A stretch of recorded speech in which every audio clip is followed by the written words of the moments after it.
One of the things that I do for a living is try to make a business owner as happy as possible. And one of the things that is needed in order to do that is figure out what makes you happy. What is a natural way of doing business? What is the way that you'd like to do business? Some people are really good at sales. Some people are really good at the administrative side. Making them do the opposite makes them very unhappy. So anyway, we're going to be talking about metaphors.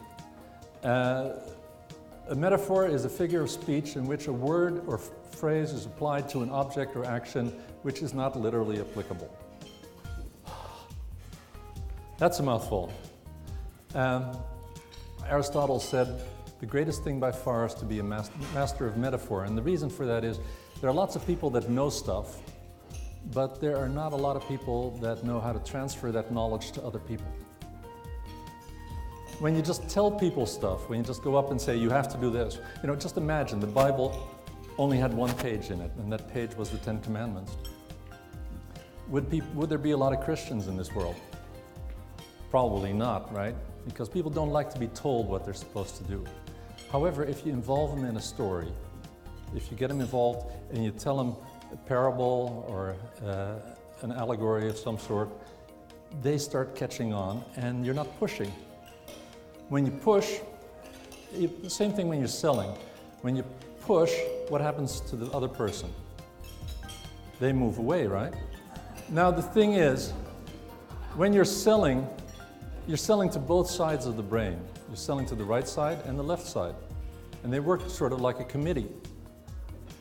You have the rational part, the Joe Friday, and you have the fun part, the heart part, which is Robin Williams. And they function like a committee. Has anybody here ever had to sell to a committee?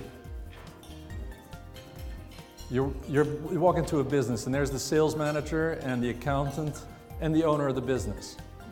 Now, if you convince one of those, have you made a sale? If you convince two, have you made a sale? It depends. If it's the owner and one of the others, maybe. But you've got to sell to all of them. The thing is, people buy with their heart and then they justify it with their brain. So who should you be selling to?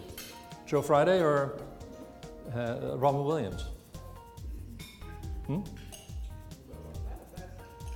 Well, you need to start by selling to Robin Williams. People buy with their heart and then afterwards justify it with their brain. So they have to be comfortable with what you're trying to sell.